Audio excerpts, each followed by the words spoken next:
இன்றைக்கு ஏன் ஏன் கடவுள் அதாவது இயேசு கிறிஸ்து ஏன் 7ஆம் நாளை பரிசுத்தமாக்கினார்? ஏன் 7ஆம் நாள் பரிசுத்தமாயிருந்தது? ஏன் கடவுள் 7ஆம் நாளை ஆசீர்வதித்து அதை பரிசுத்தப்படுத்தினார்? இதனுடைய அர்த்தத்தை நீங்க புரிகிற பொழுது நிச்சயமாக நீங்க இன்னும் ஆசீர்வாதத்துக்குள்ள கடந்து போவீங்க. ஆமென். இன்னும் இதை நீங்க உங்களுக்குள்ள அவருடைய ஞானத்தோடு கேட்டுக்கொள்ளுங்க. ஆமென். இது என்ன மிகவும் ஆசீர்வதிச்சது, என்ன மிகவும் இதுக்குள்ள சிந்திக்க பண்ணுது. அதே போல உங்களோட வாழ்க்கையில கிறிஸ்துவுக்குள்ள சிந்தைகள் உண்டாகணும். ஆமென். இப்ப உங்களுக்கு தெரிஞ்ச காரியம், ஆதியாமம் நீங்க பாத்தீங்கன்னா, ஆதியாமத்துல கடவுள் முதல் 6 நாட்களும் சகல சிருஷ்டிப்புகளையும் உண்டாக்கினார். ரைட்? முதலாம் நாள் பரிசுத்தம் ஆக்கப்படையில, 2ஆம் நாள் பரிசுத்தம் ஆக்கப்படையில, 3ஆம் நாள் பரிசுத்தமாக்கப்படையில, இப்படியாக 7ஆம் நாள் மட்டும்தான் அங்கே பரிசுத்தமாக்கப்பட்டது. ஆகவே ஏன் 7ஆம் நாள் பரிசுத்தமாக்கப்பட்டது? அதோட பரிசுத்தத்தினுடைய அர்த்தத்தை நீங்க புரிஞ்சு கொள்ளணும். இன்றைக்கு கிறிஸ்தவ மட்டத்தில் என்ன, மற்ற உலகத்தை விடுங்க, என்ன உலகம் அது கிறிஸ்தவர்களே அறியறேன்னா உலகம் பரிசுத்தத்தை குறித்து அறிய வாய்ப்பே இல்லை. அப்போ ஒட்டுமொத்தத்தில் உலகமும் சரி, இன்றைக்கு அநேக கிறிஸ்தவர்களும் சரி, பரிசுத்தம்னா என்ன நினைக்கிறேன்னு சொன்னா, ஓகே, நாம எந்த ஒரு தப்பும் விடாம வாழ்ந்தா நாங்க பரிசுத்தவான்கள், அல்லது நியாயப்பிரமாணம் 10 கட்டளைகளை கை கொண்டால் நாங்கள் பரிசுத்தவான்கள் ஆக முடியும் என்று. இதுதான் பரிசுத்தம் என்று நினைக்கிறார்கள். தங்களோட வாழ்க்கை முறையை அங்கே பரிசுத்தமாக வாழ்ந்தால் நாங்கள் பரிசுத்தம் என்று. இது மிக மிக ஒரு தவறான ஒரு எண்ணம்.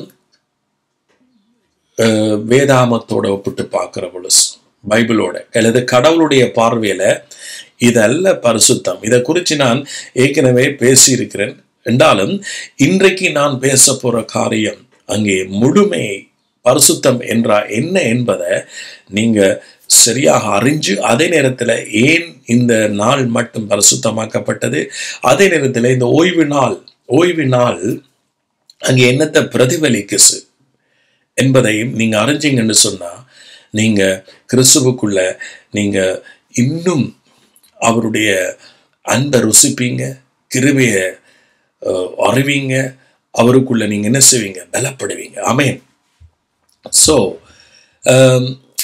உங்களுக்கு ஒரு கேள்வி உண்டாகணும், ஏன் கடவுள் எல்லா நாளும் அவரால் உண்டாக்கப்பட்டது? சரி, அவர் செய்கிற கிரியைகள் எல்லாமே பரிசுத்தமானது. அவர்தான் எல்லாத்தையுமே படைக்கிறார். அப்ப கடவுள் படைக்கிறது ஒன்றுமே அது தீமையா இருக்காது. அப்படி இருக்கிற பொழுது முதலாம் நாள் பரிசுத்தம் என்று அவர் சொல்லல, 2ஆம் நாள் பரிசுத்தம் என்று சொல்லல, அல்லது 5ஆம் நாள் பரிசுத்தம் என்று சொல்லல, இவன் 6ஆம் நாள் என்னையும் உங்களையும் படைச்சாரே, மனுக்குலத்தை மனுஷனை சிரிச்சார், தன்னுடைய சாயலா சிரிச்சித்தாரே.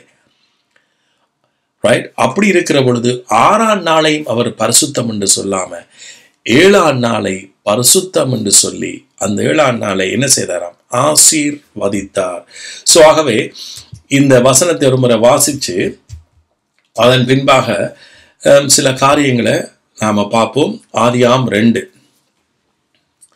முதலாம் வசனம், இவ்விதமாக வானமும் பூமியும் அவைகளின் சர்வ சேனையும் உண்டாக்கப்பட்டு தீர்ந்தன.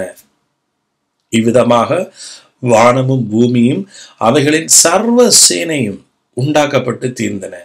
தேவன் தாம் செய்த தம்முடைய கிரியை 7ஆம் நாளிலே நிறைவேற்றி finished or completed, 7ஆம் நாளிலே நிறைவேற்றி தாம் உண்டாக்கின தம்முடைய கிரியைகளை எல்லாம் முடித்த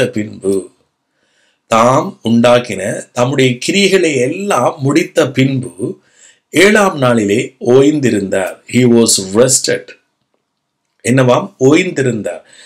7ஆம் நாளிலே கிரியைகள் எல்லாம் முடித்த பின்பு, தாம் உண்டாக்கின தம்முடைய கிரியைகளை எல்லாம் முடித்த பின்பு 7ஆம் நாளிலே ஓய்ந்திருந்தார். தேவன் தாம் சிருஷ்டித்து உண்டு பண்ணின தம்முடைய கிரியைகளை எல்லாம் முடித்த பின்பு அதிலே ஓய்ந்திருந்தபடியால் தேவன் 7ஆம் நாளை ஆசீர்வதித்து அதை பரிசுத்தம் ஆக்கினார். ஏன் 7ஆம் நாள் மட்டும் ஆசீர்வதித்து பரிசுத்தம் ஆக்கினார்? ஏன்? சோ இந்த கேள்விக்கு பதில் நமக்கு கட்டாயம் தெரிஞ்சிருக்கணும். ஏனென்றா மற்ற நாட்கள் பரிசுத்தம் இல்லையா? மற்ற நாட்கள் அப்ப கடவுள் பொல்லாத கிரியைகள் செய்தாரா? இல்ல, எல்லா நாளும் அவருடைய நாள். எல்லா நாளிலேயும் அவர் அங்கே கிரியை செய்தார். சோ நான் இப்ப பழைய உடன்படிக்கையில சொல்லப்பட்ட காரியத்தை நான் உங்களுக்கு பேசுறேன். ஆனாலும் நான் புதிய உடன்படிக்கையில இந்த நாள் என்னத்தை குறிக்கிறது என்பதை நான் இணைப்பேன். அதனால இது முடிவு மட்டும் நீங்க கேட்க வேண்டும். இல்லைன்னு சொன்னா நீங்க சத்தியத்தை என்ன செய்ய முடியாது, சரியாக புரிய முடியாது. சோ வேதாகமம் ஆதியாம் தோக்கி வெளிப்படுத்தல் வரை எல்லாமே இயேசு கிறிஸ்துவை பற்றினது. ஆமேன்.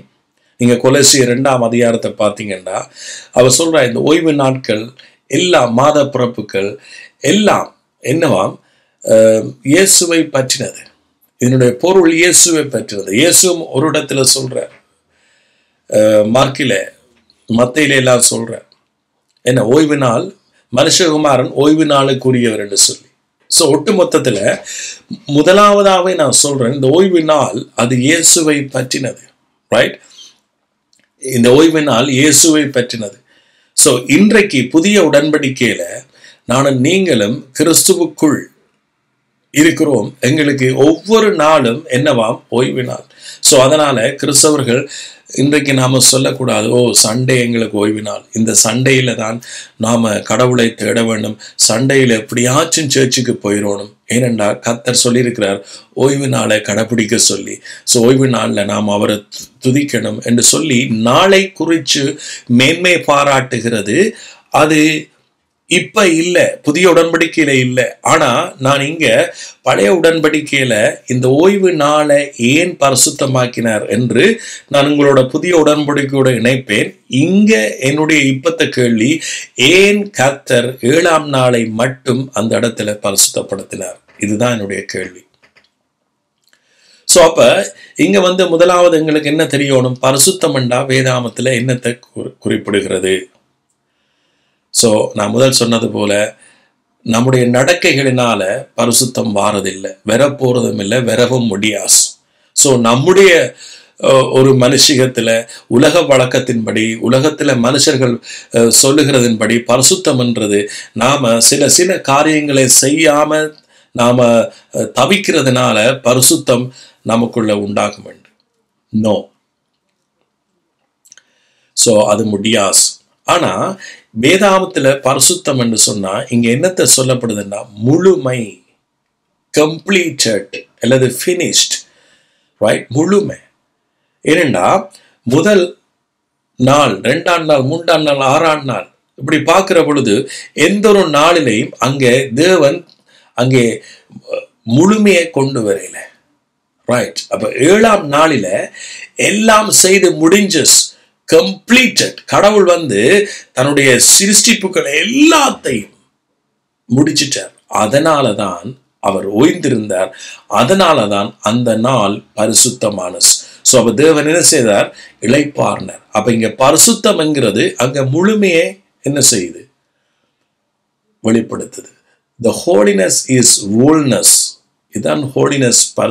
வேதாகமத்தின் அடிப்படையில பரிசுத்தத்தினுடைய மிக முக்கியமான காரியம். நான் பழைய பிரசங்கத்தில் சொல்லியிருக்கிறேன், முழுமையும் சொல்லியிருக்கிறேன், அதே நேரம் வேறு பிரிக்கப்பட்டதையும் சொல்லியிருக்கிறேன். ஏண்டா சில இடத்துல வேறு பிரிக்கப்பட்ட அர்த்தத்தை கொடுக்கும். ஆனா ஒட்டு மொத்தத்துல பரிசுத்தம்ன்றது நம்முடைய கிரியைகளினாலேயோ அல்லது நம்முடைய கிரியைகளை நாம செய்கிறதுனாலேயோ அதை குறித்து அங்க பேசப்படுதில்லை. அப்ப கிறிஸ்துவுக்குள்ள நாம என்றைக்கும் பரிசுத்தமா இருக்கணும்ன்ற அர்த்தம் தேவன் சகலதையும் முழுமையாக என்ன செய்துட்டார், செய்து முடிச்சிட்டார் என்கின்ற விசுவாசத்துல நாம வாழ்கிற பொழுது நாம் கிறிஸ்துவுக்குள்ள என்றைக்கும் என்னவா இருக்கிறோம், பரிசுத்தமா இருக்கிறோம். சோ பரிசுத்தம் என்கிறது இங்க என்ன, முழுமை. சோ அப்ப இங்க 7ஆம் நாள் ஏன் அங்க பரிசுத்தமாக்கப்பட்டா, அங்க எந்த ஒரு கிரியையும் தேவன் செய்யல. ஏன் 6ஆம் நாளில எல்லாமே அங்கே செய்து 6ஆம் நாள் முடிவில எல்லாமே செய்து முடிக்கப்பட்டுச்சுது. அங்கே அங்கே அங்கே 7ஆம் நாள் ஒரு முழுமையை கர்த்தர் பார்த்தார். சோ கர்த்தர் அங்க முழுமையை பார்த்தார், பரிசுத்தத்தை அங்கே பார்க்கிறார். முழுமை, ஆமென், முழுமை அல்லது கம்ப்ளீட்டட், எல்லாம் முடிஞ்சு. அங்கே வேற செய்யறதுக்கு ஒன்றுமே இல்லை. தேவன் தன்னுடைய கிரிகள் எல்லாம் முடிச்சு அங்கே பார்த்தார், எல்லாம் நல்லஸ், எவ்ரிதிங் ஃபினிஷ்ட். இதுதான் அங்கே தேவன் பரிசுத்தம் என்கின்றார். பரிசுத்தம், எல்லாம் முடிஞ்சு மனுஷனுக்காக. இப்ப இவ்வளத்தையும் கடவுள் உருவாக்கினவர், இவ்வளத்தையும் சிருஷ்டிச்சவர் தனக்காகவா, நமக்காக?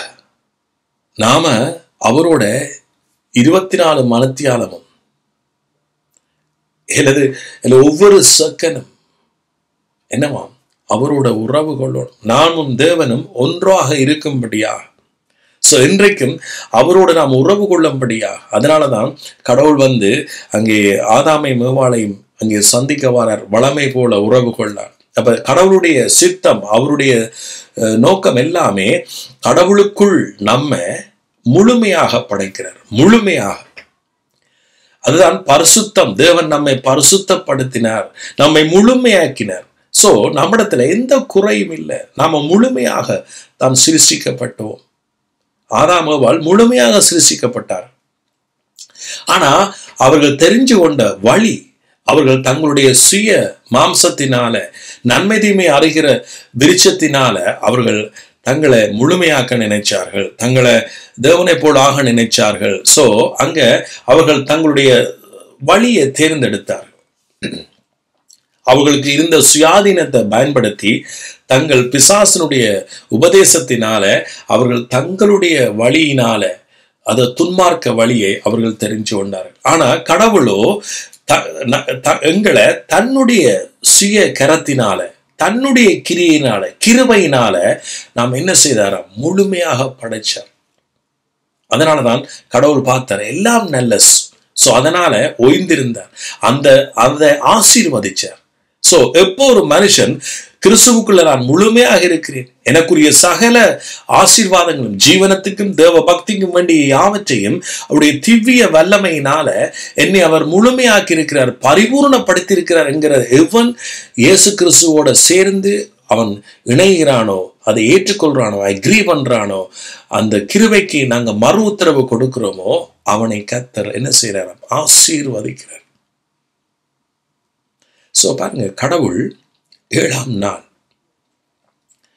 பரிசுத்தமாக்கிறார். அந்த நாள் என்னத்தை குறிக்குது? இயேசு கிறிஸ்துவை குறிக்கிறது. அந்த நாள் இயேசுவை குறிக்கிறது. ஏனென்றா வேதாவும் சகலதும் இயேசுவை மையப்படுத்தி தழுதப்பட்டிருக்கு. உலக தோற்றத்துக்கு முதல் இயேசு கிறிஸ்து நமக்காக என்னப்பட்டிருந்தார், ஆயத்தமாக்கப்பட்டிருந்தார். அப்ப பாருங்க, நான் பேசுறது இங்க உலகம் சிருஷ்டிக்கப்பட்டதை குறிச்சு. ஆனா இந்த உலகம் சிருஷ்டிக்கப்பட்டது கடவுள் நமக்கு இயேசுவை எப்படியாக காண்பிக்கிறார் பாருங்க, அதுக்குள்ள நம்மளையும் காண்பிக்கிறார் பாருங்க.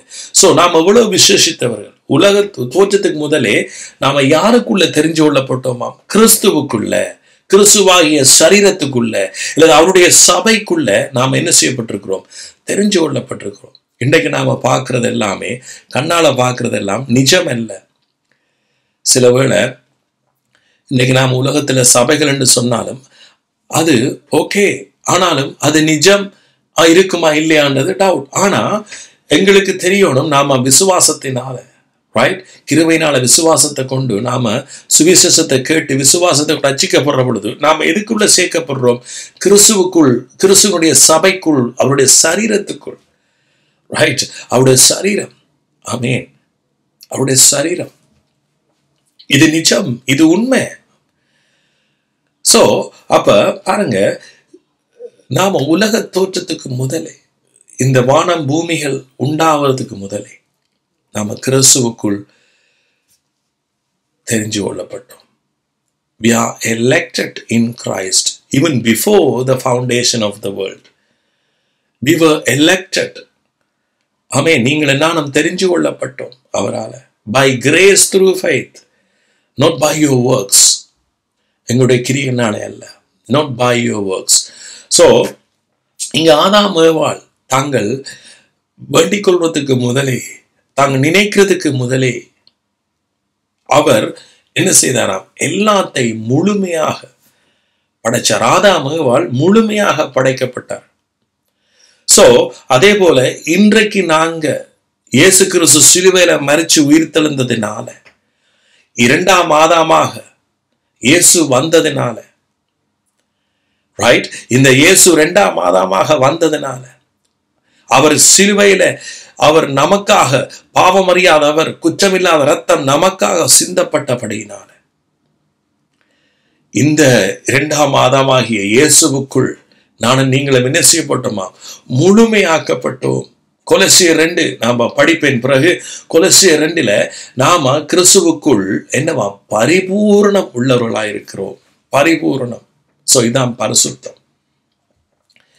இப்ப யாரு ஆசீர்வதிக்கப்பட்டது? இப்ப நாள் ஆசீர்வதிக்கப்பட்டிருக்கா? அல்லது எங்களுக்கு இந்த நாள் தான் பரிசுத்தம் என்று கர்த்தர் சொல்லியிருக்கிறாரா? எங்களுக்கு இல்ல. நாங்களே பரிசுத்தமாக்கப்பட்டிருக்கிறோம். நாங்களே கிறிஸ்துவுக்குள் முழுமையாக்கப்பட்டிருக்கிறோம். சோ அப்ப நாம கிறிஸ்துவுக்குள்ள பரிசுத்தமாக்கப்பட்டிருக்கிறோம். என்ன அர்த்தம்? முழுமை. கிறிஸ்துவுக்குள்ள நாம முழுமை. உலகத்தை விட, உலகத்தில் இருக்கிற ஜனங்களை விட நாங்கள் ஏதோ நம்முடைய கிரியைகளில அவங்கள விட நாங்கள் பெரிய பரிசுத்தவான்கள் என்று சொல்ல முடியாது. நோ, எங்களை விட எவ்வளவு பேர் நல்ல கிரியல் செய்யற மனுஷர்கள் வேற வேற மதங்கள் இருக்கிறார். சோ ஆகவே நம்முடைய கிரியைகளினால வருகிற பரிசுத்தத்தை குறித்து இங்க பேசப்படல பைபிள்ல. ஆனா அதை அப்படி சொல்லுகிறவர்களுடைய வாழ்க்கையிலையும் பரிசுத்தம் இல்லை. ஆனா பரிசுத்தம் என்ற சொல்லு இங்க என்ன? வேதாமத்துல முழுமை. கடவுள் ஒரு கிரியை செய்தா, கடவுள் ஒரு காரியத்தை செய்தா, அங்க என்ன இருக்கும்? முழுமை இருக்கும். சோ என்னையும் உங்களையும் அவர் இப்ப கிறிஸ்துவுக்குள்ள புது சிருஷ்டி, நம்மை முழுமையாக்கி இருக்கிறார். ஆமென். சோ ஆகவே எந்த ஒரு மனுஷனும் கடவுளிடத்துல பரிசுத்த குலைச்சல் ஆக்க கூடாது. சோ அப்ப நாம இன்றைக்கு நாம இந்த கிறிஸ்துவுக்குள்ள நாம முழுமையாக்கப்பட்டதை நாம ஏற்றுக்கொண்டு அதன்படி நாம வாழையில என்று சொன்னா நாம என்ன செய்யறோம்டா? அவரை பரிசுத்த குலைச்சல் ஆக்குகிறோம். அவர் என்ன செய்யறோமா? பரிசுத்த குலைச்சல் ஆக்குகிறோம். தேவன் செய்து முடிச்சத, கிறிஸ்து செய்து முடிச்சத நாம் என்ன செய்யலாது? பரிசுத்த குலைச்சல் ஆக்கலாது. சோ நம்முடைய விசுவாசம் தேவனுடைய வார்த்தைக்கு, அவருடைய சத்தியத்துக்கு, அவருடைய சுவிசேஷத்துக்கு நேராக இருக்குமாக இருந்தா நாம் என்ன செய்யப்படுவோம்? இன்னுமாக ஆசீர்வதிக்கப்படுவோம். ஆமென். சோ பரிசுத்தம் என்ன? சோ இப்ப இந்த ஓய்வு நாளையும் முழுமையாக இதுக்குள்ள கதைக்க வேண்டியிருக்கு. இந்த ஓய்வு நாளுடைய அர்த்தம்.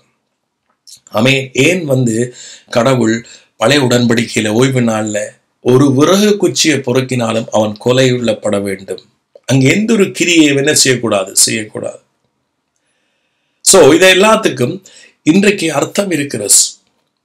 ரைட்? இந்த புதிய உடன்படிக்கைக்கு நாம சரியாக, அதாவது அவருடைய கிருபைக்குள்ள வாழணும் என்று சொன்னா இவைகளை நாம புரிஞ்சு கொள்ள. ஆமென். So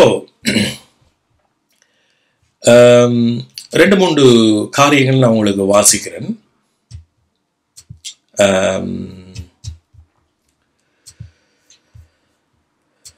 right. யாத்ராகமம் 16:23. அவன் அவர்களை நோக்கி, கர்த்தர் சொன்னது இதுதான், நாளைக்கு கர்த்தருக்குரிய பரிசுத்த ஓய்வு நாளாகிய ஓய்வு.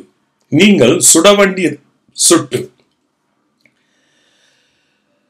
செவிக்க வேண்டியதை செவித்து, மீதியா இருக்கிறதை எல்லாம் நாளை மட்டும் உங்களுக்காக வைத்துக் கொள்ளுங்கள். ஏன்னா ஆண்டவர் சொல்றார், நீங்க என்ன செய்யுங்க, சுட வேண்டியதை சுடுங்க, செய்ய வேண்டியதை செய்யுங்க, ஆனா நாளைக்கு உங்களுக்காக சேர்த்து வைங்க. ஏன்? நாளைக்கு நீங்க என்ன செய்யக்கூடாது? ஒரு கிரியையும் செய்யக்கூடாது. ஏன்? அது ஓய்வு நாள். அந்த ஓய்வு நாளில அவர்கள் என்ன செய்ய வேணும்? அங்க கர்த்தருடைய கிரியை, அவருடைய முழுமையை, அவருடைய காரியத்தை நாம புரிஞ்சு கொள்ளணும், அவரோட உறவு கொள்ளணும். ஏண்டா அந்த ஓய்வு நாள்ல என்ன செய்யக்கூடாது? அது யாதொரு கிரியம் செய்யக்கூடாது. அதே நேரத்தில் ஓய்வு நாள்ல நாம அவருக்குள்ள இளைப்பாற வேண்டும். சோ ஓய்வு நாள் இன்னொரு காரியத்தை பிரதிபலிக்குது. தேவன் என்ன செய்திருந்தார்? ஓய்வு நாள்ல ஓய்ந்திருந்தார். ஆமேன். இப்ப கிறிஸ்துவுக்குள்ள நாம் என்ன செய்கிறோம்? ஓய்ந்திருக்கிறோம், இளைப்பாறுகிறோம். அதனாலதான் பவுல் சொல்லுகிறார், பவுல் தான் எனக்கு எபிரேயர் புத்தகத்தை எப்பவும் எனக்கு பவுல் எழுதினு தான் என்னுடைய மனதில் வந்தோண்டே இருக்கும். ஆனா யார் எழுதினு இன்னும் யாரும் சொல்ல முடியல. ஆனா என்னுடைய இதன்படி பவுலா இருக்க வாய்ப்பு இருக்கிறது. சோ அந்த இடத்துல எபிரேயர்ல சொல்றார், இளைப்பாறுதலில் பிரவேசிக்கிறதற்கு நாம பயந்திருக்க கடவுமா. சோ பாருங்க, பைபிள்ல எந்த இடத்துலையும் நாம பயந்திருக்கணும் என்று புதிய உடன்படிக்கையில பேசாம இளைப்பாறுதல்ல பிரவேசிக்கிறதுக்கு பயப்படட்டும். ஏனென்றா ஒருவன் கிறிஸ்துவுக்குள்ள வந்தா அவன் உண்மையாக என்னத்துக்குள்ள வாரான்? இளைப்பாறுதல்.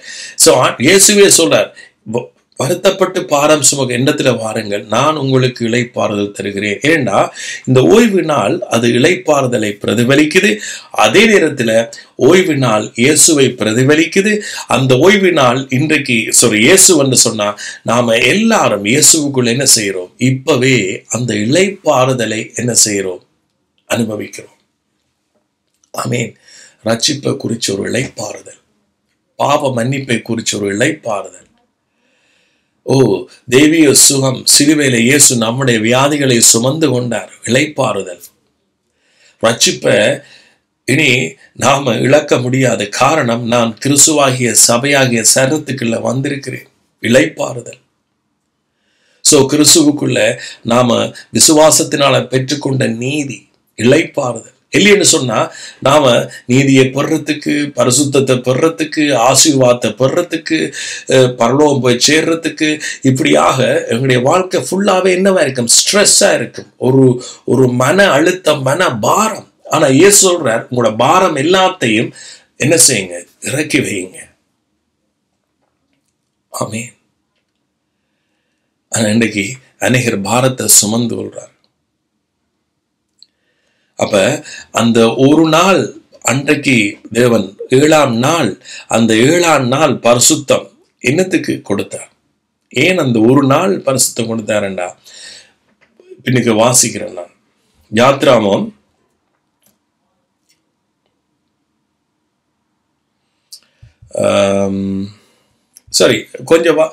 கொஞ்சம் வசனத்தை நான் வாசிக்கிறேன்.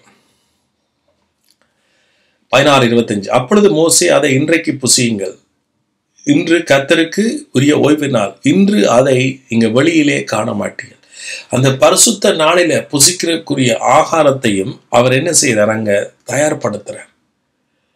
பாருங்க, பரிசுத்த நாள்ல நீங்க இதைத்தான் புசிக்கணும், தயார்படுத்துறார். அதே போல இன்றைக்கு நானும் நீங்களும் கிறிஸ்துவுக்குள்ள புசிக்கிற ஆகாரங்கள், கிறிஸ்துவுக்குள்ள நாம் பெற்றுக்கொண்ட ஆசீர்வாதம் எல்லாமே கிறிஸ்துவால் சம்பாதிக்கப்பட்டது. ஒன்றும் நம்முடைய கிரியனானே அல்ல. ஓய்வு நாளில பாருங்க, அவர் சொல்றார், முதல் இந்த வசனங்களை நான் எல்லாத்தையும் வாசிச்சு முடிச்சு நான் சில காரியங்களை சொல்றேன். ரைட், அடுத்த வசனத்தை பார்ப்போம். யாத்ரா 16:26. 6 நாளும் அதை சேர்ப்பீர்களாக, 7ஆம் நாள் ஓய்வு நாளாயிருக்கிறது, அதிலே அது உண்டாயிராஸ். 7ஆம் நாள்ல உண்டாகாது. ஏனென்றா முதல் 6 நாளிலேயும் கர்த்தர் உண்டாக்குறார், அதை அவர்களை சேர்த்து வைக்க சொல்றார். ஆனா இங்க ஒரு வித்தியாசம்தான். இங்க இவர்கள் 6 நாள்ல இவர்கள் சேர்த்து வைத்தார். ஆனா எங்களுக்கோ புதிய உடன்படிக்கையில எங்களுக்கு சேர்த்து வச்சது எல்லாமே, நாங்க இன்றைக்கு புசிக்கிறது எல்லாமே நாம் நடாதது, நாங்கள் நீர் பாய்ச்சாதது, நாங்கள் கட்டாதது, நாங்கள் கஷ்டப்படாது, நாங்கள் பண்படுத்தாது, எல்லாம் இயேசு நமக்காக எல்லாத்தையும் செய்தார். இதுதான் எங்களுக்கு கிடைச்ச பெரிய ஆசீர்வாதம். ஆமென். கர்த்தருடைய பிள்ளைகளுக்கு கிடைச்ச பெரிய ஆசீர்வாதம், இயேசு தகப்பன் நமக்காக எல்லாத்தையும் செய்தார். ஸோ அப்போ ஓய்வு நாளில் புசிக்கக்கூடியதை முன்னுக்கே ரெடி பண்ணுறார். அந்த ஓய்வு நாள் யாரை குறிக்கிறது? இயேசுவை. அப்ப இன்றைக்கு பாருங்க, அதான் கிருபையின் சத்தியம் எவ்வளவு மிக முக்கியமானது. இன்றைக்கு கிருபைக்குள்ள நாம நம்முடைய கிரியினால எதையும் செய்து பெற முடியாது. இது அப்படி செய்தா என்னத்துக்கு அடையாளமா இருக்கு? பழைய உடன்படிக்கையில ஓய்வு நாளில விரவு குச்சி பொறுக்கிறவனே கொலையுண்டு அறியப்பட்டான். ஸோ அதனுடைய அர்த்தம் என்ன? அங்க மரணம். ஸோ அது மரணம். அப்ப அதே போல கிறிஸ்துவுக்குள்ள நாம கிருபைக்குள்ள நாம நம்முடைய மாம்சத்தின் கிரியனால எதை பெற நினைக்கிறோமோ அது மரணம் தான். அங்க ஜீவன் இல்லை. மரணம் என்றால் அங்க ஜீவன் இல்லை. பிசாசு நம்முடைய வாழ்க்கையில விளையாடுவான். ஸோ அதனாலதான் அநேகர் தசவாத்தை கொடுக்கறதுனால ஆசீர்வாதத்தை பெற நினைக்கிறார்கள். அங்க என்ன? சாபம். தசவாத்தை கொடுக்கறதுனால நாம ஆசீர்வாதத்தை பெறல, அல்லது நாம கடவுளுக்கு கொண்டு செய்கிறதுனால ஆசீர்வாதத்தை பெறல. அப்படி நாம செய்கிறோமா இருந்தா பழைய உடன்படிக்கையில் எப்படி ஓய்வு நாளை மீறார்களோ அதே போல கிறிஸ்துவுக்குள்ள நாம இன்றைக்கு என்ன புதிய உடன்படிக்கையின் சத்தியத்தை புரியாம நடக்கிறோம். ஆமேன். கிறிஸ்துவுக்குடைய கிருபைக்கு நாம மறு உத்தரவு கொடுக்கல. ஸோ அதனால பிசாசு நம்முடைய வாழ்க்கையில விளையாடுறான். ஆமேன். ஸோ பாப்போம் பாருங்க, யாத்ராம் 28. ஓய்வு நாளை பரிசுத்தமாய் ஆசரிக்க நினைப்பாயா. ஓய்வு நாளை பரிசுத்தமாய். அப்ப பரிசுத்தம் மனுஷனுடைய கிரியினால வராஸ். புதிய உடன்படிக்கையிலே வருவதில்லை. பழைய உடன்படிக்கையில எப்படி மனுஷனுடைய கிரியினால வரும். அப்ப கடவுள் இங்க என்ன நோக்கத்தில் சொல்றார்? ஓய்வு நாளை நீ பரிசுத்தமா ஆசரிப்பான். ஏண்டா கடவுள் என்ன ஒரு காரியத்தை சொன்னார்? ஒரு வேலையும் செய்யாம என்ன வீட்டை இருங்க, இளைப்பாருங்க, இளைப்பாருங்க. ஓய்வு நாள் இளைப்பாருங்க. 6 நாள் நீ எதையும் செய், ஆனா இந்த நாள்ல நீ என்ன செய்? இளைப்பாரு. ஏன்? தேவன் எல்லாத்தையும் முழுமையாக உனக்காக செய்து முடிச்சார். தேவன் 7ஆம் நாள் ஓய்ந்திருந்தார். என்னத்தால் ஓய்ந்திருந்தார்? எங்களுக்குரிய சகல கிரியையும் செய்து முடிச்சதுனால.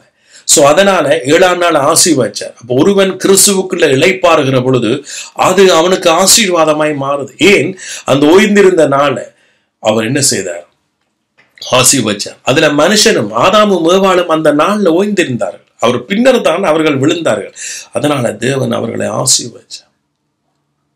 அது பரிசுத்தம். ஏன்னா முழுமை நாம் கிறிஸ்துவின் கரத்தின் கிரியைகளாயிருக்கிறோம். தேவனுடைய கரத்தின் கிரியைகள் எபேசியர்ல சொல்லப்படுது. சோ அப்ப எவ்வளவு தூரம் எங்களை அவர் புது சிருஷ்டியாக முழுமையாக, எங்களுக்கு எந்த ஒரு ஆசீர்வாத குறைவும் இல்லை. ரைட்? அது எந்த ஆசீர்வாதமா இருந்தாலும் கிறிஸ்துவுக்குள் நீங்கள் சகல ஆசீர்வாதங்கள் நீங்க ஆசீர்வதிக்கப்பட்டிருக்கீங்க.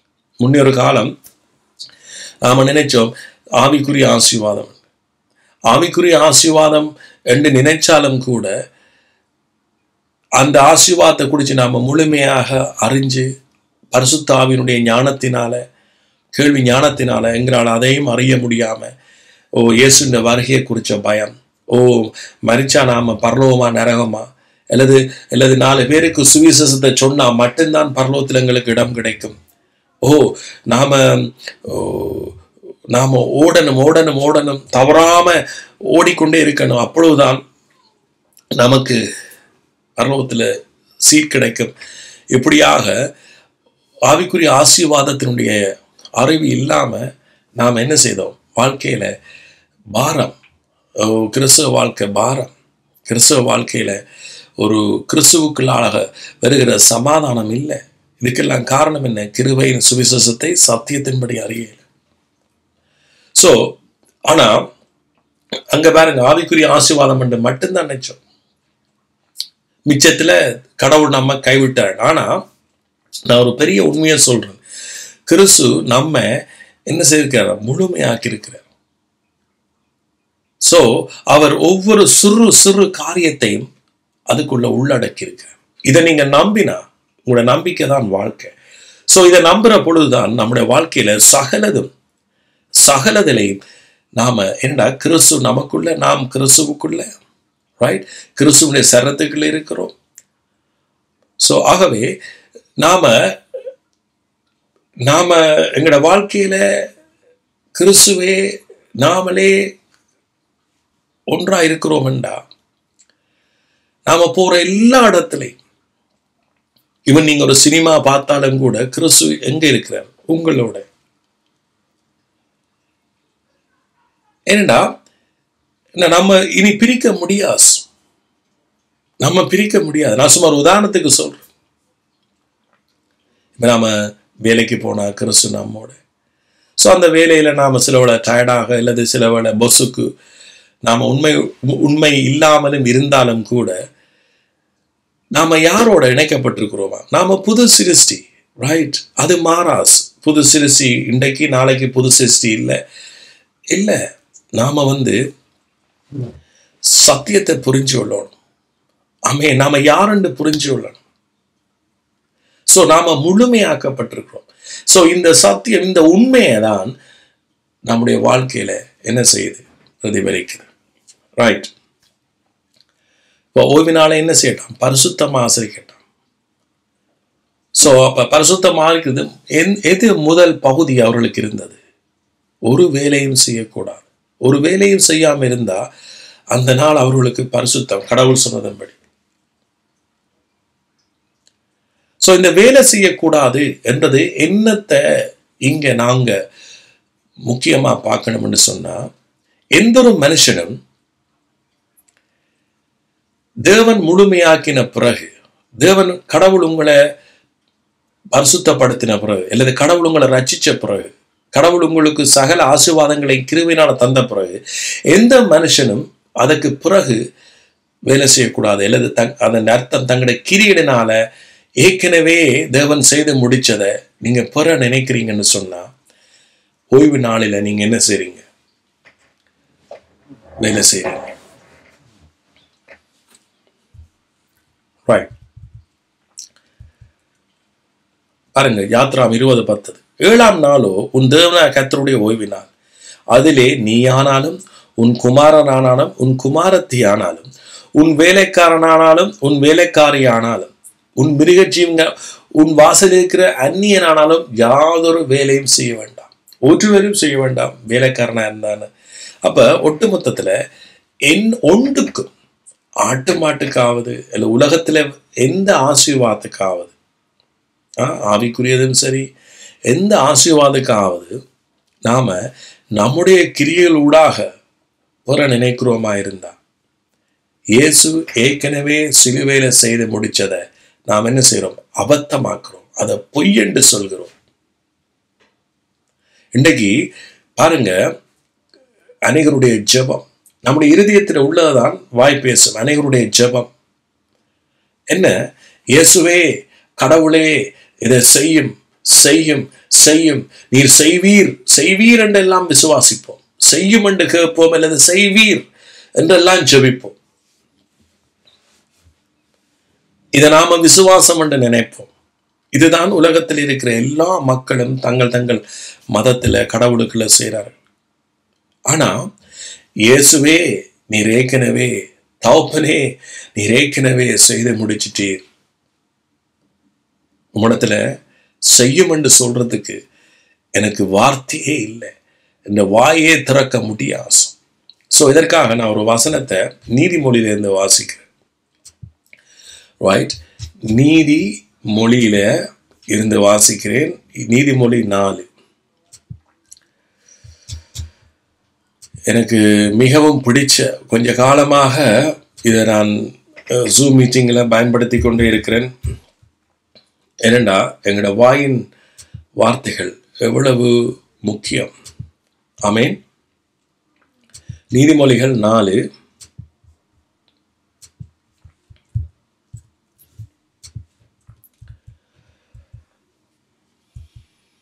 20 வாசிக்கிறேன். என் மகனே, என் வார்த்தைகளை என்ன செய்? கவனி. அவருடைய சுவிசேஷத்தை என்ன செய்யுங்க? கவனிங்க. என் வசனங்களுக்கு உன் செவியை சாய், அவருடைய சுவிசேஷ வசனங்களுக்கு என்ன செய்யட்டாம்? செவியை சாய்க்கட்டாம். அதான் காதுள்ளவன் கேட்க கடவுள் என்று சொல்றார். அவைகள் உன் கண்களை விட்டு பிரியாதிருப்பதாக, அவைகளை உன் இருதயத்துக்குள் காத்துக்கொள். சோ என்னத்துக்கு காத்துக்கொள்ளாம்? இருதயத்துக்குள்ள. அவைகளை கண்டுபிடிக்கிறவர்களுக்கு அவைகள் ஜீவனும், அவைகளை கண்டுபிடிக்கிறவர்கள். அதனாலதான் நான் சொல்லுவேன், அவருடைய ஞானத்தை கேளுங்க. சோ ஜீவனும் அவர் உடலுக்கெல்லாம் ஆரோக்கியம். இதெல்லாம் என்னவா? உடலுக்கும் ஆரோக்கியம். எல்லா காவலோடும் இருதயத்தை காத்துக்கொள். நீங்க கேட்ட சுவிசேஷம் இருதயத்துக்குள்ள காத்துக்கொள்ளட்டாம். ஏன்னா அதில இருந்து ஜீவ ஊற்று புறப்படும். எங்க இருந்து ஜீவ ஊற்றாம்? இருதயத்துல. ஆமேன். உங்களோட ஆசீர்வாதம் வேறு எங்கும் இல்லை. ஆமேன். நமக்குள்ள ஜீவ ஊற்றா புறப்படும். சோ அந்த சுவிசேஷ சத்தியத்தை கேட்டு நாம விசுவாசிக்கிற பொழுது என்னவாம்? ஜீவ ஊற்று புறப்படும். வாயின் தாறுமாறுகளை உன்னை விட்டு அகற்று. வாயின் தாறுமாறு. சோ அப்ப புதிய உடன்படிக்கையை நாம புரியலை என்று சொன்னா நாம வாயின் தாறுமாறு தான். ஆமேன். சோ அதனாலதான் அனைவருடைய ஜெபங்களை கேட்க எனக்கு அருவருப்பா இருக்கு. ஆனா உலகத்தினுடைய பார்வையில என்ன ஜெபம் ஜெபிக்கிறார், இவ்வளவு நேரம் ஜெபிக்கிறார். ஒரு சர்ச்சுக்குள்ள போனீங்கன்னா என்ன ஜெபம், என்ன உபவாசம், என்ன ஆராதனை. ஆனா ஆண்டவருக்கு என்ன பிரியம் இல்லை? வாயின் தாறுமாறுகளை எங்களை விட்டு அகற்றிட்டான். நாம புது சிருஷ்டி. புது சிருஷ்டி என்றா பரிசுத்தாவி இல்லாம புது சிருஷ்டி இல்லை. பரிசுத்தாவி நம்மோட இல்லாம புது சிருஷ்டி இல்லை. ரைட்? ஆவியானவரால் தான் நாம் தேவனுடைய வார்த்தையினால் சிருஷ்டிக்கப்பட்டோம். ஆவியானவர் தேவ வார்த்தை எல்லாம். மறுபடி ஜெனிப்பிக்கப்பட்டீர்களே, அழிவில்லாத வித்தினால் அவருடைய வார்த்தையினால் மறுபடி ஜெனிப்பிக்கப்பட்டீர்களே. சோ அப்ப நாம புது சிருஷ்டி. ரைட்? எங்களுக்குள்ள அவர் அந்த 7ஆம் நாள் ஓய்ந்திருந்தார். என்னத்தான் தேவன் செய்து எல்லாத்தையும் செய்து முடிச்சு ஓய்ந்திருந்தார். எல்லா கிரியைகளும் முடிச்சபடியா ஓய்ந்திருந்தார். அதே போல கிறிஸ்து மரிச்சு உயிர் தெழுந்ததுனால நாம எல்லாரும் மறுபடி சிருஷ்டிக்கப்பட்டுட்டோம். அவருடைய கரத்தின் கிரியைகள் முடிஞ்சு நம்முடைய வாழ்க்கையில எல்லாம் முழுமையாக்கிட்டார். ஆமேன். சோ இப்ப பாருங்க, கொலோசியரை வாசிக்கிறேன் நான்.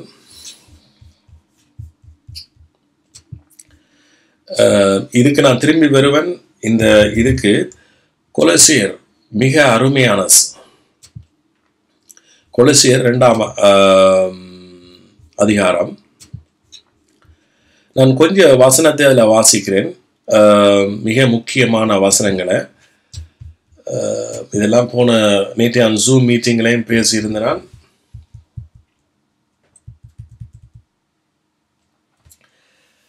6வது வசனத்திலிருந்து வாசிக்கிறேன். ஆகையால் நீங்கள் கர்த்தராகிய இயேசு கிறிஸ்துவை ஏற்றுக்கொண்டபடியே அவருக்குள் வேறு கொண்டவர்களாயும் அவர் மேல் கட்டப்பட்டவர்களாகவும் அவருக்குள் நடந்து கொண்டு நீங்கள் போதிக்கப்பட்டபடியே, நாங்கள் என்னவா போதிக்கப்பட்டபடியே விசுவாசத்தில் உறுதிப்பட்டு சோத்திரத்தோடு அதில் பெருகுவீர்களாக. ஆமீன். விசுவாசத்தை உறுதிப்படணும். இப்போ என்னத்தினால உறுதிப்படுறோம்? விசுவாசத்தில் போதிக்கப்பட்டபடி. போதிக்கப்பட்டா சுவிசேஷத்தை பிரசங்கிக்கிறவன் அல்லது போதிக்கிறவன் இல்லாவிட்டால் எப்படி விசுவாசிப்பார்கள்? ஸோ அப்ப கிருபையின் சுவிசேஷத்தை கேட்டு விசுவாசத்தில் நாம் என்ன செய்யணும்? உறுதிப்பட்டு அதுல என்ன செய்யட்டாம்? சோத்திரத்தோட பெருகட்டாம். லௌகிய ஞானத்தினாலும் மாயமான தந்திரத்தினாலும் ஒருவனும் உங்களை கொள்ளை கொண்டு போகாதபடி எச்சரிக்கையாருங்க. அது மனுஷர்களின் பாரம்பரிய நியாயத்தையும் உலக வழிபாடுகளையும் பற்றினதே அல்லாமல் கிறிஸ்துவை பற்றினது அல்ல. இன்றைக்கு அநேகமாக கிறிஸ்தவ மட்டத்தில் என்ன உலக வழிபாடுகள், பாரம்பரிய நியாயங்கள், இதுதான் மாயமான பக்தி, மாயமான காரியங்களை கொண்டரசு.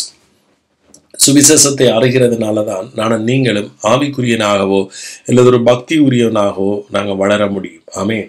இயேசு செய்து முடிச்சதை நாம் ஏற்றுக்கொள்ளலேண்டா நாம் ஆவிக்குரியவர்கள் அல்ல. ஆமென். பாருங்க, ஏனென்றால் தேவத்துவத்தின் பரிபூரணம் எல்லாம், தேவத்தின் பரிசுத்தம் எல்லாம் சரீர பிரகாரமாக அவருக்குள் வாசமா இருக்கு. ஸோ எத்தனை பேருக்கு தெரியும் நாம கிறிஸ்துவுக்குள் வந்திருக்கிறோம்? எஸ், அதுதான் ஓய்வு நாள். ஆமீன். கிறிஸ்துவுக்குள்ள நாம வந்திருக்கிறோம். ஆமீன். நமக்கு இப்ப எல்லா காரியத்திலையும் நமக்கு இளைப்பாறுதல் கிடக்கு. அதான் நம்ம பவுல் சொல்றார், இளைப்பாறுதலில் பிரவேசிங்க. கேட்டவர்கள் விசுவாசம் இல்லாம கேட்டபடியால அவர்கள் பிரவேசிக்கல. அதே போல இன்றைக்கும் அநேகர் நீங்க விசுவாசம் இல்லாம கேட்கறதுனால நீங்க இளைப்பாறுதல்ல பிரவேசிக்கல. அந்த உண்மையாக கிறிஸ்துவின் இளைப்பாறுதல்ல நீங்க அறிஞ்சு கொண்டீங்க இல்ல பிரவேசிச்சீங்கன்னு சொன்னா கிறிஸ்தவ வாழ்க்கை அது ஒரு மேலான வாழ்க்கை. ஆமேன். அது ஒரு மேலான வாழ்க்கை. அது நீங்க காத்துல நடக்கிறது போன்ற ஒரு வாழ்க்கை, காற்றில நடக்கிறது போல ஒரு வாழ்க்கை, அல்லது தண்ணியில பேதுரு நடக்கிறது போல ஒரு வாழ்க்கை. ஆமேன். அது பேதுரு பிறகு விழுந்ததை குறித்து நான் சொல்லல, ஆனா அப்படி ஒரு வாழ்க்கை. சோ தேவத்தின் பரிபூர்ணம் எல்லாம் சரீர பிரகாரமா அவருக்குள்ள என்ன வாசமா இருக்கிறது. மேலும் சகல துறைத்தரங்களுக்கும் அதிகாரத்துக்கும் தலைவராய் இருக்கிற அவருக்குள் நீங்கள் பரிபூரணம் உள்ளவராய் இருக்கிறீர்கள். இதைத்தான் பவுல் மற்ற நிருபங்களை சொல்றார். அல்லது எபிரேயர்ல பாத்தீங்கன்னா அவருடைய ரத்தம் அவருடைய சரீரம் ஒரே தரம் பலியிடப்பட்டதுனாலே அந்த சித்தத்தின்படி நாம் என்ன செய்யப்பட்டிருக்கோம்? பரிசுத்தமாக்கப்பட்டிருக்கிறோம், அல்லது பூரணராக்கப்பட்டிருக்கிறோம், முழுமையாக்கப்பட்டிருக்கிறோம். சோ அதைத்தான் இங்க பாருங்க, தலைவர் அவருக்குள் நீங்கள் பரிபூர்ணம் உள்ளவர்களா இருக்கிறீங்க. சோ நீங்க பரிசுத்தமாக்கப்பட்டிருக்கிறீங்க. ஆமென். கிறிஸ்துவுக்குள் நீங்க பரிசுத்தமாக்கப்பட்டிருக்கிறீங்க. சோ ஆகவே இனி இந்த வாழ்க்கையில கடவுள் இதை செய்யலே அதை செய்யலே, எஸ், உங்களோட வாழ்க்கையில குறைவுகள் இருக்கு. அந்த குறைவுகளை நீங்க நிறைவாக்கணும் என்று சொன்னா கத்தாவே கத்தாவே இதா பகலாக ஜோம் பண்ணி 5 பேருக்கு சொல்லி 1000 பேருக்கு சொல்லி நோ, விசுவாசிங்க. ஓகே, கிறிஸ்து என்ன பரிபூர்ணப்படுத்தி இருக்கிறார், கிறிஸ்து என்ன முழுமையாக்கி இருக்கிறார், கிறிஸ்து என்ன புது சிருஷ்டி ஆக்கி இருக்கிறார். ஆகவே என் குறைவுகள் நிறைவாக்கப்படும். ஏற்கனவே கிறிஸ்து தந்திருக்கிறார். ஆனா என்னுடைய இருதயத்துல சத்தியம் இல்லாதபடியால, என்னுடைய இருதயத்துல விசுவாசம் இல்லாதபடியால ஜீவ ஊற்று என்ன செய்யல, என்னிடத்துல இருந்து புறப்படையில. உங்களுடைய ஆசீர்வாதத்தை வெளியில பார்க்க உங்களுடைய ஆசீர்வாதம் உங்களுக்குள்ள இருக்கு. ஆனா உங்களுக்குள்ள அந்த விசுவாசம் இல்லாதபடியால ஜீவ ஊற்று புறப்படையில. ஆமென். பாருங்க, இங்க என்ன, நீங்க பரிபூர்ணம் உள்ளவளா இருக்கிறீங்க. பரிபூர்ணம். சோ இதைத்தான் ஆதி ஆமத்திலேயே இயேசு வெளிப்படுத்தினார். ஆதாம் ஏவாளுக்கு வெளிப்படுத்தினார். ஆனா அவர்கள் அதை விசுவாசியாம வழுவி போயிட்டார்.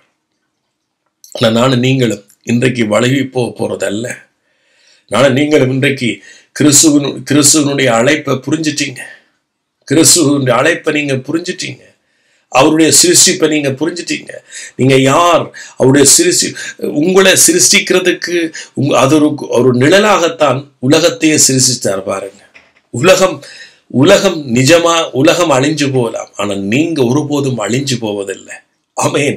ஏனென்றா உங்களுக்காகத்தான் உலகத்தையே சிருஷ்டித்தார். ஆனா உலகத்தை விட நீங்க விசேஷித்தவர்கள். உலகத்தில் இருக்கிற சிருஷ்டிப்பை விட நீங்க விசேஷித்தவர்கள். அதனால நீங்க அந்த உண்மையை நீங்க புரிஞ்சு கொண்டு அவருடைய அந்த சோஸ்தத்துல பெறுவீங்களா இருந்தா உங்களுக்குள்ள இருக்கிற ஆசீர்வாதங்கள் பெருகும். ஆமென். ஆமென். எத்தனை பேர் கர்த்தருக்கு நன்றி செலுத்துறீங்க? ஆமென். எத்தனை பேர் அவருடைய அன்பு, நாம் அழைக்கப்பட்டதே அவருடைய அன்பில பெருகும்படியா, கடவுள் நம்மையில வச்ச அன்பில பெருகும்படியா, அல்லது அவர் நமக்கு பாராட்டின கிருபையில பெருகும்படியா தான். இதை விட்டுட்டு, அதனாலதான் பவுல் கலாத்தியரோட சபையில மிக கோவப்பட்டார். ஓ, உங்களை வஞ்சிச்சவன் யார்? உங்களை திருடினவன் யார்? உங்களுக்குள்ள இருந்த சத்தியத்தை திருடினவன் யார்? ஆவியில ஆரம்பம் பண்ணி மாம்சத்துல முடிவர போறீங்களோ? ஓ, உங்களுக்குள்ள வேறு உபதேசத்தை கொண்டவர்கள் சபிக்கப்பட்டவர்கள் சொன்னார். காரணம், இது அவருடைய மகிமை, கடவுளுடைய மகிமை. கிருபையின் சுவிசேஷம் அவருடைய மகிமை.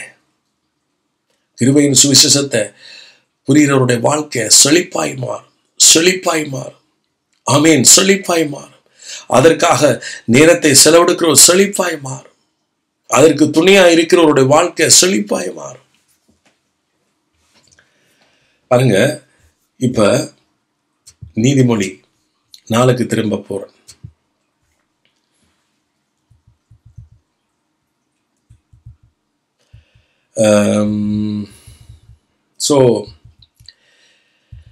வாயின் தாறுமாறுகளை உன்னை விட்டு அகற்று, உன்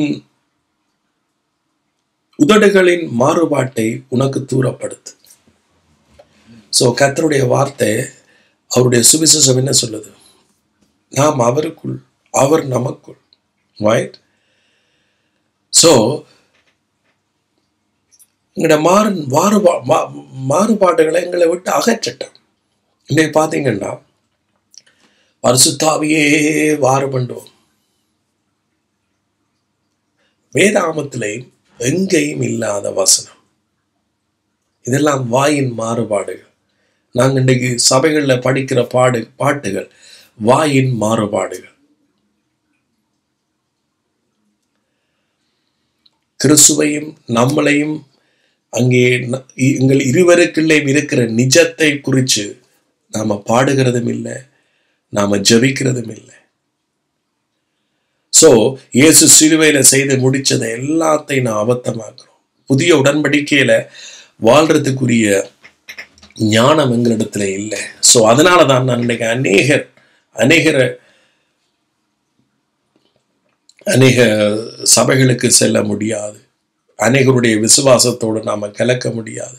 அதனால நான் அவர்களை பர்சனலா வெறுக்கிறது இல்லை. ஆனா என்ன, எங்களுக்கு வாந்தி உண்டாகிறது. காரணம் என்ன? தேவனுடைய சத்தியம் எப்படி இருக்கிறது, அவருடைய உண்மை, அவருடைய ரகசியம். இந்த ரகசியத்தை நாம புரிஞ்சு கொண்டா நாம அவருக்குள்ள சோஸ்திரத்தோட பெருகுவோம். ஆமென். என்ன, நாம அவருக்குள்ள பரிபூர்ணம். அப்ப பழைய உடன்படிக்கையில சொல்லப்பட்ட ஓய்வு நாள், இந்த ஓய்வு நாளை குறித்து இன்னும் 2 வசனத்தை சொல்லி நான் முடிக்கிறேன். பழைய உடன்படிக்கையில ரைட்,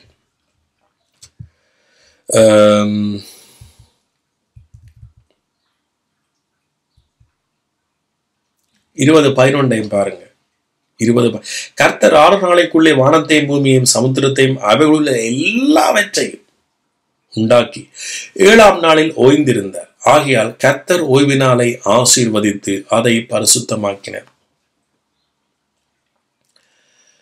கர்த்தர் ஓய்ந்திருந்தார். எத்தனை பேருக்கு தெரியும்? நானும் நீங்களும் கிறிஸ்துவுக்குள் இப்ப வலது பாரசத்துல உட்கார்ந்து இருக்கிறோம். ஆதியாமத்துல தேவன் என்ன செய்தாராம்? உட்கார்ந்திருந்தார். நாங்களும் இப்ப என்ன செய்யறோம்? கிறிஸ்துவுக்குள்ள உட்கார்ந்து இருக்கிறோம். அப்ப கிறிஸ்துவுக்குள்ள ஒவ்வொரு நாளும் எங்களுக்கு ஓய்வு நாள், கிறிஸ்துவுக்குள்ள ஒவ்வொரு நாளும் எங்களுக்கு இளைப்பாறுதல். ஆமேன். ஒவ்வொரு நாளும் எங்களோட ஆத்மாவுக்கு இளைப்பாறுதல் ஒவ்வொரு நாளும். சிலர் பார்த்தீங்கன்னா திடீரென திடுக்கிட்டு பயந்தெழும்பார்கள். என்னண்டா, உனக்கு பயமா இருக்கு, இன்றைக்கு நான் மரிச்சா என்ன நடக்கும்? காரணம் என்ன? இளைப்பாறுதல் இல்லை. அதனால் என்னத்தினால் இளைப்பாறுதல் இல்லை? சத்தியம் இல்லாதனால. நம்முடைய அனைவருடைய மனக்கண்கள் இன்னும் திறக்கப்படையில, ஊற்றுக்கண் இன்னும் திறக்கப்படையில. அவர்கள் சத்தியத்தை அறியக்கூடிய ஞானம் இல்லை. பாருங்க, நீ இஸ்ரவேல் புத்திர நோக்கி, நீங்கள் என் ஓய்வு நாட்களை ஆசரிக்க வேண்டும், உங்களை பரிசுத்தப்படுத்துகிற கர்த்தர் நான் என்பதை நீங்கள் அறியும்படி இது உங்கள் தலைமுறை தோறும் எனக்கும் உங்களுக்கும் அடையாளமா இருக்கு. கடவுள் சொல்றார், இது என்னுடைய அடையாளம். என்ன அடையாளம்? உங்களை பரிசுத்தப்படுத்துகிறது நான் என்பதை நீங்கள் அறியும்படிக்கு. அப்ப பரிசுத்தம் என்ன? முழுமை.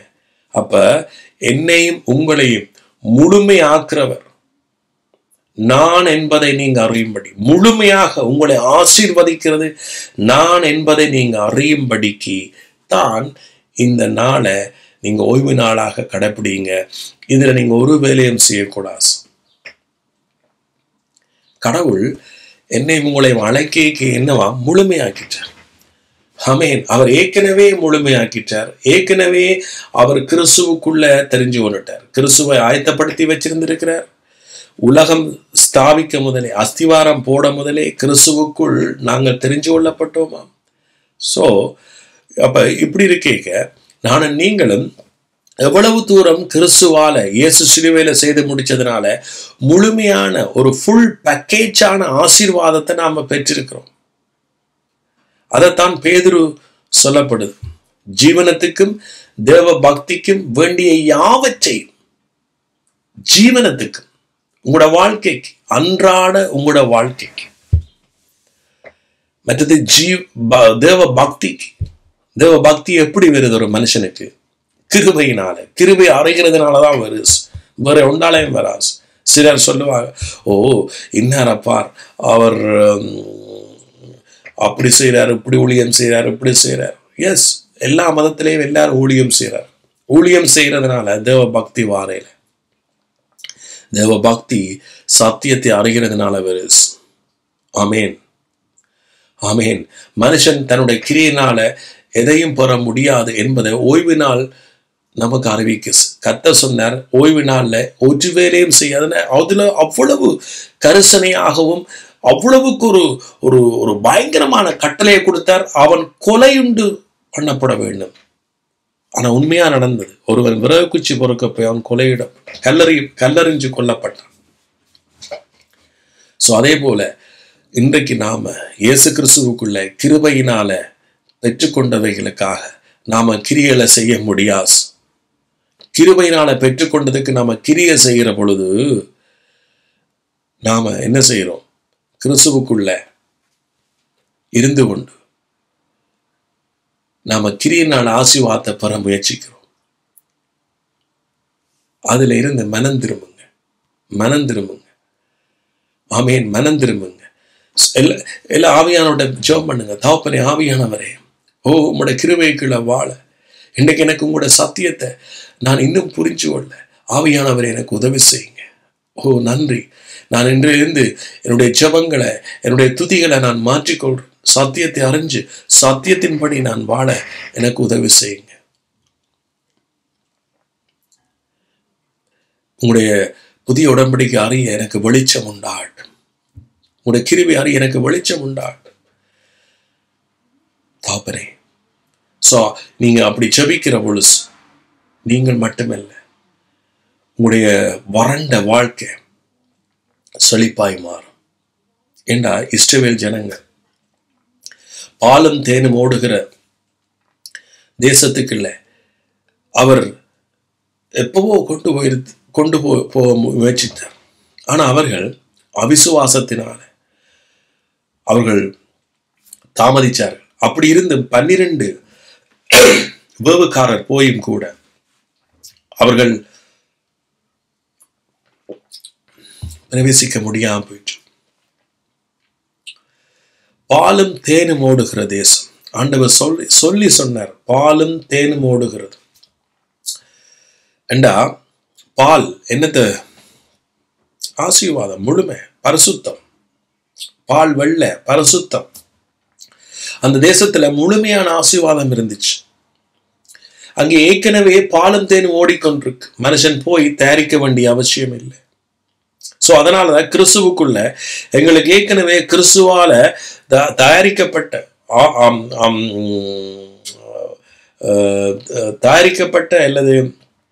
அல்லது ஆயத்தமாக்கப்பட்ட எல்லாம் நமக்காக ஆயத்தமாக்கப்பட்டிருந்தது.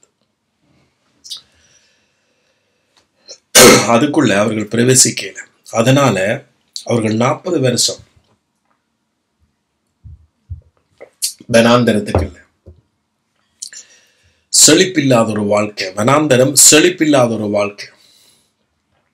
இன்றைக்கு அநேகர் நீங்க உபாசிக்கலாம், ஜெபிக்கலாம், ஊழியம் செய்யலாம், ஆனா செழிப்பில்லை.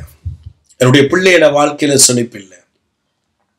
அந்த பிள்ளையோட வாழ்க்கையில நடக்க வேண்டிய காலங்களில காரியங்கள் நடக்கல, அல்லது என்னுடைய சரீரத்துல ஒரு உற்சாகம் இல்லை, பலன் இல்லை.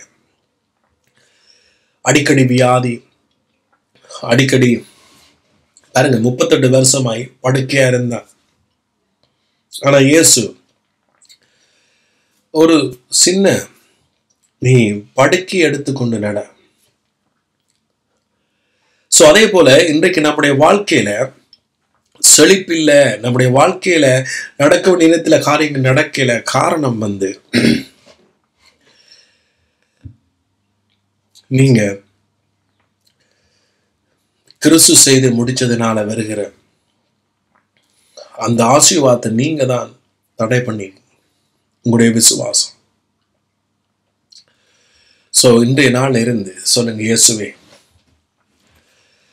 நான் உங்களுக்குள்ள இளைப்பாறேன். அந்த இளைப்பாறுதலுக்கு பிரவேசிக்க நான் வாஞ்சிக்கிறேன். என்னுடைய கிரியைகளை, செத்த கிரியைகள் இருந்து நான் ஓய்வெடுக்கிறேன். சில வேளை நீங்க செய்கிற கிரியைகள் உயிருள்ளதா இருந்தாலும் அது செத்தது. வெளிப்படுத்தல சொல்ற 7 சபைகளுக்கு சொல்லிக்க, ஒரு சபைக்கு சொல்ற, நீங்க செய்கிற கிரியைகள் உயிருள்ளவைகளா இருந்தாலும் அது செத்ததா இருக்கு. சில வேளை உங்களோட பார்வைக்கு நீங்க உயிருள்ள கிரியைகள் செய்யறது போல இருக்கலாம், ஆனா ஆண்டவருடைய பார்வையில் அது செத்த கிரியை. ஓ, உங்களோட வாழ்க்கையில அநேகர் உங்களை போற்றி புகழலாம். ஓ, இவர் ஒரு உயிருள்ள கிரியைகளை செய்து கொண்டிருக்கிறார், கர்த்தருடைய பார்வையில பெரிய கிரியைகளை செய்கிறார். இல்ல, சில வேளை அது செத்ததா இருக்கலாம். ஆனா நீங்க மனம் திரும்புங்க. முதலாவது தேவனுடைய ராஜ்யத்தையும் அவருடைய நீதியையும் தேடுங்க. கிறிஸ்துவனுடைய நீதியையும் தேடுங்க. கிறிஸ்துவனுடைய நீதியில கிறிஸ்துவனுடைய நீதியை மட்டும் தேடுங்க. அப்பொழுது இவைகள் எல்லாம் உங்களுக்கு கூட கொடுக்கப்படும். பவுல் அதைத்தான் செய்தார். தேவ நீதியை தேடின பொழுது அவருக்கு எல்லாம் கூட கொடுக்கப்பட்டுச்சு. அதே போல விசுவாசத்தினால தேவ நீதியை தேடுங்க. விசுவாசத்தினால தேவனுடைய கிருபை உங்களோட வாழ்க்கையில பலன் செய்ய ஆரம்பிக்கும். ஓஹோ, நன்றி இயேசுவே, நன்றி தகப்பனே. விசுவாசத்தினால அவருடைய கிருபை உங்களோட வாழ்க்கையில ஃப்ளோ பண்ணும். அவருடைய ஜீவ நதி பாயும். ஜீவ நதி பாயும் என்று நீங்க கேள்விப்பட்டிருப்பீங்க. அநேகருடைய செய்தியில ஜீவ நதி பாயும் என்று சொல்வார், ஆனா பாயாது, பாயாது. ஜீவ நதி பாஞ்சிச்சுன்னு சொன்னா கர்த்தருடைய ஜீவ நதி. ஏதேன் தோட்டத்துல நதியில் பாஞ்சஸ். ஆனா ஆதாம் ஏவாள் அவர்கள் பிழையான பாதை, சுயநீதி பாதை, தங்களுடைய கிரியையினால பாதை, அதை சூஸ் பண்ணினபடி, அதை தெரிஞ்சு கொண்டபடினால அவர்கள் மரிச்சார்கள். அவர்கள் வேர்வை சிந்தி உழைத்தார்கள். ஆனா நானும் நீங்களும் வேர்வை சிந்த வேண்டிய அவசியம் இல்லை. கிறிஸ்துவால வருகிற ஆசீர்வாதத்தை இலவசமாய் நீங்க இருக்கிற பூமியில, தேசத்துல அனுபவிப்பீங்க. ஆமென். இந்த வேளையில நான் ஜெபிக்கிறேன், உங்களுக்காக நான் ஜெபிக்கிறேன். ஓ, தேவன் உங்களை பரிசுத்தப்படுத்தியிருக்கிறார். நன்றி இயேசுவே. கிறிஸ்து உங்களை பரிசுத்தப்படுத்தியிருக்கிறார். அவருடைய சரீரம் ஒரே தரம் பலியிடப்பட்டதுனால அந்த சித்தத்தின்படி நானும் நீங்களும் பரிசுத்தமாக்கப்பட்டிருக்கிறோம், முழுமையாக்கப்பட்டிருக்கிறோம். எபிரேயர் 10:12-14 வாசிச்சு பாருங்க. ஆமென். சோ இதற்காகத்தான் வேதாகமம் எழுதப்பட்டிருக்கு. இந்த பெரிய ரகசியத்தை சொல்வதற்காக ஆதியாமத்திலிருந்து வெளிப்படுத்தல் வரை எழுதியிருக்கிறார். இதை ஏற்றுக்கொள்ளுங்க. கர்த்தரிடத்துல நீங்க உங்களோட ஆத்மாவை தாழ்த்துங்க. தகப்பனே, நான் இனி எதுவும் உங்களிடத்துல கேட்க தேவையில்லை. காரணம் என்ன, நீங்க முழுமையாக்கி இருக்கிறீங்க. உங்களுடைய கிரியை நான் அபத்தமாக்கல, உங்களோடு நான் இணைஞ்சு கொள்றேன். தகப்பனே, இவ்வளவு தூரம் என்ன நேசிச்சிருக்கிறீங்க. என்ன வாழ்க்கையை நீங்க ஆசீர்வதிச்சிருக்கிறீங்க ஏற்கனவே. அதை நான் ஏற்றுக்கொள்றேன். இப்ப நீங்க எனக்கு தூரமானவர் அல்ல, எனக்குள்ள, நான் உங்களுக்குள்ள. நன்றி இயேசுவே. நீங்க விரும்பின அந்த நெருங்கிய உறவை நான் அறிஞ்சு கொள்றேன். நான் என் வாயின் உதடுகளை காத்துக்கொள்றேன். என்னுடைய ஜெபத்தை நான் காத்துக்கொள்றேன். எனக்கு அவிசுவாசிகளுக்கு இனி பங்கில்லை. துன்மார்க்க வழியில் போறவர்கள், கிறிஸ்து செய்து முடிச்சதை விசுவாசிக்காம போகிற பொழுது நாம துன்மார்க்க வழி. மனுஷனுடைய பார்வைக்கு அல்லது என்னுடைய பார்வைக்கு அது சரியா இருந்தாலும் வேதாமத்தின்படி அது துன்மார்க்க வழி. இயேசுவே, நான் உங்களுக்கு முன்னா என்னை தாழ்த்துகிறேன். என்னுடைய ஆத்மா கிறிஸ்துவுக்குள்ள இப்பொழுதே இளைப்பாறுகிறது. நான் இதை குறிச்சும் கவலைப்படாம கிறிஸ்து எனக்காக செய்து முடிச்சதை நான் இளைப்பாறுகிறேன். நீர் என்னை பரிசுத்தமாக்கி இருக்கிறீர், பூரணமாக்கி இருக்கிறீர். கிறிஸ்துவுக்குள் நான் பூரணமாய் இருக்கின்றேன், சகல ஆசீர்வாதத்தோடும் இருக்கின்றேன். இனி அவர் எனக்கு எந்த கிரியையும் செய்ய தேவையில்லை. என்னுடைய ஏற்கனவே அவர் எனக்காக செய்து முடிச்சிட்டார். நான் விசுவாசிக்கிறேன். ஆனால் நான் காலடி வைக்கிற எல்லாமே அது ஆசீர்வாதமாய் இருக்கிறது என்கிறதை நான் நம்புகிறேன். உங்கள் ஒருவருக்கே துதி கன மகிமை இயேசுவின் மூலமாய். ஆமென்.